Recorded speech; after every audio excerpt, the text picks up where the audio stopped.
So for my practical work experience, I've been working with Dr. Gail Hansen, and she researches landscape architecture, particularly sustainable landscape architecture, everything based in science and also culture and artistic values.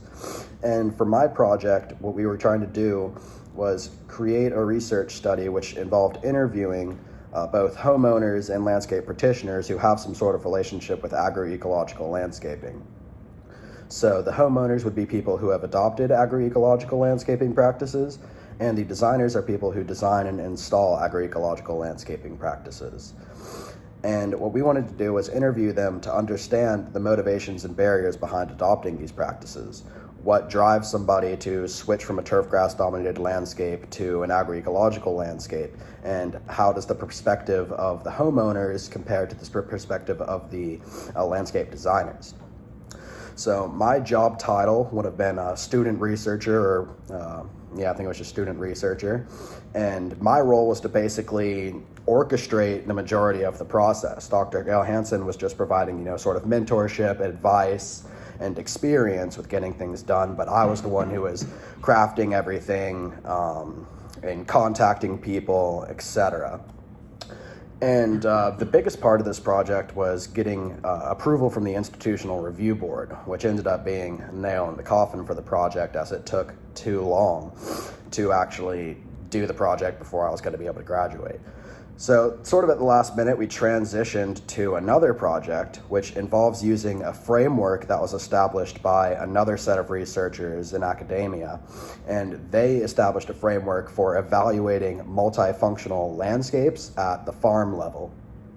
So it's basically a scorecard where they block out different sections of the landscape according to their land use and ascribe different scores for cultural, economic, and environmental sustainability and efficacy of the practices.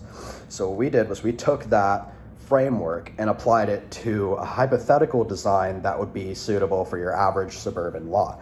So it was a 1/4 acre lot, and we just blocked out different sections of it for different land uses. I included things like food forestry, aquaponics pond, compost, bat house, chicken coop, wildflower garden, which was termed like a eco ground cover, and a bunch of other land uses. And then I used their framework to evaluate that landscape and ascribe it scores for its multifunctionality. So it ended up being a fairly simple project, just had to, one, do the landscape design, and then we had to use the framework and apply it to that landscape design. There were some changes that had to be made to the framework.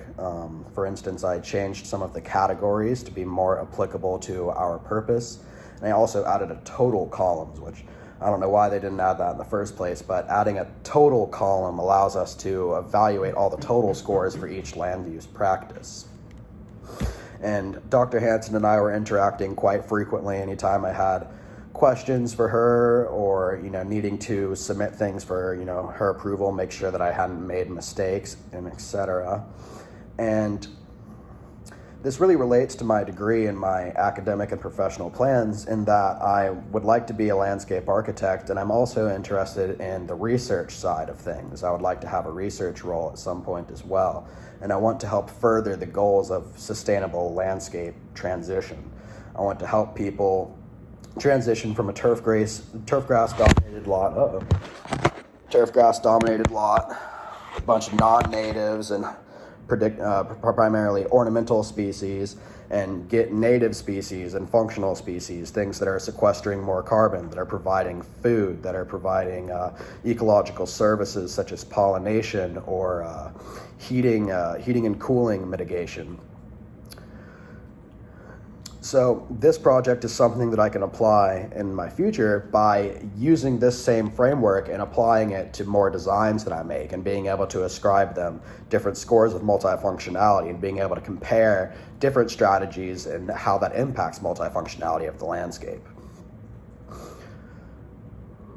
All in all, the experience was very formative. I learned a lot about the research process, and I learned a lot particularly about dealing with the Institutional Review Board and about how that takes a very long time. Um, and it contributes to my student development and professional development basically in the way that I already said. It's something that directly ties into my goals and my career and hopefully my research.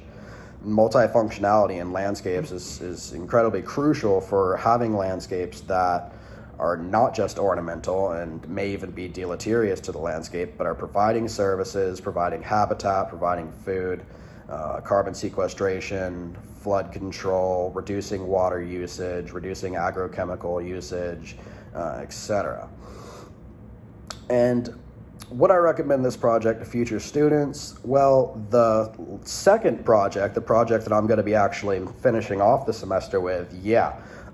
It's fairly simple and it correlates to what I'm trying to do, and it's something that I can carry with me in my future endeavors. The first project, however, while it would have been super interesting and it would have been good data, it just took too long. Dealing with the institutional review board, it's a bureaucracy, and it was just taking way too long. It took the entire semester to even start getting feedback on our proposal, which we would have had to modify and continue sitting back and getting feedback and eventually getting approval. So my advice to future students would be, if you want to do a research project, probably don't do one that requires IRB approval. If you're dead set on doing one that requires IRB approval, get going on it as soon as possible. If you can start that process prior to your last semester, that would probably be the way to go. And so I've already kind of described my project idea a little bit, but the result I can show you here. Let's see here. I guess I can't just switch the camera over, so I'll have to do this right here and make sure you can see everything. So we generated this here matrix, and this is what has all the scores for the different land use practices. So you can see we've got food, forest, aquaponics, pond, eco, ground cover, green roof on the house. We've got a medicinal garden, greenhouse, enclosures, which are things like compost, chicken coops, mushroom pile, bat house. We've got hedgerows, which are a common landscaping practice and agronomic practice. We've got the hardscape, and then we've got our total column here, which was my big innovation to this framework, in my opinion. So we've evaluated everything from production functions, which include things like productivity, yield, efficiency of inputs, diversification of products, product quality, specialty, and economic value. We've got ecological functions, which are biodiversity, wildlife habitat, low chemical application, carbon sequestration, water quality and conservation, soil conservation, and building. And then we've got our cultural functions, which are community building, aesthetics, recreation, education, and self-sufficiency. And then we've got total columns for each of the sort of three big groups. Your production functions, we've got all of those totals here. We've got our total for ecological functions here. And then for each specific thing, like productivity, yield, we've got a total for that over here. So this can be broken down in many different ways. And how this ended up working was we got ourselves a total score over here of 177, which is pretty solid. The framework, when they used it in the real project that was presented to academia, that their multifunctional agroecological farm only scored like 130 or something like that. So while this doesn't do a great job of taking into account the size of the different land uses, a food forest that is 950 square feet is going to have less ecological services and less yield than one that is 1,500 square feet. So that's not really addressed in this framework. And there are a few other modifications that we could probably make to the framework too that I will discuss in a moment. But now I'm going to go ahead and show you the actual design that we did, the hypothetical design. So here's the hypothetical design, and we've got all the different colors blocking out the different land uses, and we've got a little key here for interpretation. So this was based off of some plots that Dr. Gail Hansen actually has in real life that are used for evaluating sustainable landscaping practices. So I used the parameters of that lot, it's a quarter-acre lot, and I sort of put in all the different things here that we could imagine being integrated within one residential, urban, or suburban lot.